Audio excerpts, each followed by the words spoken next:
Hello everybody, I failed to convert this to a video, the presentation, narration of the PowerPoint, so we're gonna do it this way now. I apologize for the lighting, this is the best I can get it, and this way you can see the failure of my beard and my attempt at a mustache. Yep. Alright, so let's get right into it. This will be the presentation of my director's concept of the blind. If you're following along, this will be the first slide, the title, and then we go on to the second slide called the concept. The play will be fully staged, just like it is in the script, no matter what version you read or what translation. They're fairly similar, and if we're staging it at Ramapo, I think I would prefer the sharp because of reasons that will become clearer further into the presentation. The audience will come in and then they will be given the option to be blindfolded because the actors and the actresses on the stage will be blindfolded as well throughout the whole play. And then we will introduce this to them at the beginning. We will tell them that they have the option to put on or take off the blindfold at any point during the play, but that we recommend that they keep the blindfold on because it gives a similar experience to the ones that the characters are having on the stage. It gives a similar experience to the audience. We will now go on to the slide 3, which just covers the blindfolds. I will have the blindfolds for the actors and blindfolds for the audience. The ones for the actors can be more rugged looking than the ones for the audience, but they should be kept simple and they should be doing their job. They are not see-through for the actors nor the audience. They should blind the person wearing it completely. We'll now go to slide 4. That's called stage. The forest. Ignore the camping equipment. I picked this picture because of the backdrop with the sky and the trees representing the northern forest that this whole play is taking place in, with some real branches or trees or ones that are faked really well depending on the designers and what they are able to do with the concept I present. Let's go to slide 5, stage forest lights. The left one with the text above it saying Glooming Asylum or Lighthouse, and the right one with the text above it saying Moonlight Lighting. The left one shows mist and this creepy, spooky looking forest with an asylum or a lighthouse in the background, and the right one is just moonlight to show the atmosphere of the lighting that I would like to have. The reason this is in is just for me to explain the atmosphere to the designers, and I will be completely and fully willing to cooperate and cooperate with the designers to change this if need be. If they have better ideas for the lighting, or if the mist is not able to happen, or if the backdrop of the asylum or the lighthouse because they're close to the sea doesn't work, I am fully willing to compromise. Why am I doing all this when I'm asking the audience to be blindfolded is the question that presents itself. It's because I look at this like a comedy album where you could listen to it, but it also doesn't change the experience too much if you watch it, because the text and the performance of the actors is what matters the most. And if you're blindfolded, you can connect more to the fact that you feel alone and completely in the dark, just like the characters feel in their story. We'll go to slide 6 that says acting work. I will explain the acting work a little bit. Let's say I have a month to rehearse this play. The first 2 weeks will be spent rehearsing and blocking precisely every movement for 2 weeks without the blindfolds, because the other 2 weeks will be rehearsed with the blindfolds on. The precise blocking that we rehearse and memorize will never be changed, and there is no room for improvisation. The text and the acting work and the lines, of course, as long as it's kept up with the atmosphere, but the blocking has no room for improvisation because it will be performed in the final version live in front of the audience with blindfolds on that are not see-through.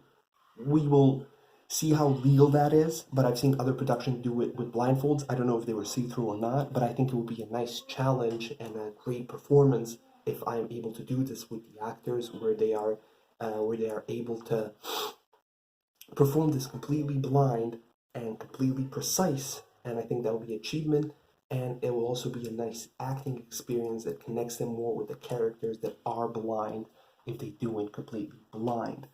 Let's go to slide 7, which is the dog. I'm only putting this in because there's a dog that appears throughout the play at one point and then leaves. But there are two options. The first one is to have a trained dog, but that is very expensive unless you're on Broadway, and we're staging this presumably at Ramapo. And there's this guy named Bill Berloni who trains dogs, and he works to train dogs for stage for Broadway, but I don't think we'll be able to do that, so scratch that because that's too expensive.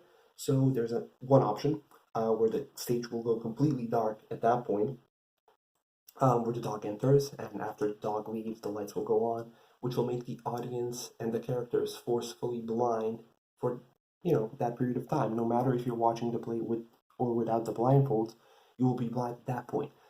How legal that is, I don't know, but I will discuss that with the theater and the ushers and my stage manager and the designers, how dark we could get that stage to get that feeling of forced blindness, because I also think that would be a nice moment to force what these characters are living through onto the audience, and that also fixes the limitations of the fact that we can't have a real dog on stage.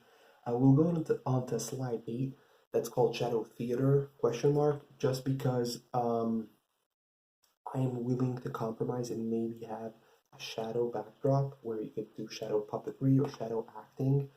And I just wanted to include that because if we were to do the dog problem, if we were to fix the dog problem that way, I would be willing to do it either with a puppet or with actors performing as a dog. And also the forest can then be done, like the backdrop can be done with the shadows. I am only doing this because I do not want a fake dog puppet on stage or actors performing as a fake dog puppet on stage because that takes away everything I'm trying to do. Even though if the audience is watching this blind, I do not want to show anything that doesn't feel real on stage, and that dog would. So that is why I'm willing to compromise with the shadows, but I would rather do it with a complete blackout. And yeah, I would talk with the designers about that because I'm fully willing to compromise on the scenery and the lighting and this, but I will not be willing to compromise on the idea of being blindfolded and the idea to do with the audience. Excuse me. Slide 9 and the last slide is called the Dead Priest. The Dead Priest appears and is on stage the whole time according to the text, and I would like to have him on stage the whole time, and I would like it to be an actor. I would like it to be an actor who introduces the play in the beginning, who says all the security spiel about the exits and turn off your cell phones, and then explains that the audience can be blindfolded if they are willing, and that the actors will be blindfolded for real. And I would also maybe like it for this version for the priest to be me, because I think it will be a nice connection with the fact that the priest is somebody who led these people throughout their lives, and now they are abandoned and lost without him, but he's there on stage with them the whole time, but they can't see him. And I am somebody who, in theory, led these actors to complete this play, and I am there on stage with them, but I, after introducing everybody, or the priest, whoever performs priest, goes back and is just dead and not moving the whole time. So there's no real performance there except for the introduction, then you're dead for an hour or two, or however long we make this play. But I think there will be a nice connection between me and the priest and these characters and the actors that I've worked with if it is me. But that will also be discussed because I think the problem with this, with the fact that having everybody blind, will have to be discussed because of the legality, because of how legal it is. Because I don't know how much of these blindfolds can be real, and that will have to be discussed in detail before putting on stage. But the reason I want the audience to be blindfolded as well as the actors, I want them to feel the dread of this play. This play has funny moments, but I want the audience to experience how alone these people are on stage. These characters really are. I want it to be, if you are blindfolded, I want it to feel as helpless as these characters are. And then the only people you have with yourself is the rest of the audience, people you probably don't know and that you're supposed to rely on because there's no escape really. You're trapped watching this play just like these characters are trapped without their lead, without their priest. So I think that's a nice correlation. I would love for the audience to leave with the feeling of dread and abandonment just like these characters do. No matter how funny or comedic some parts are, I want them to take that away with them when it comes to this play.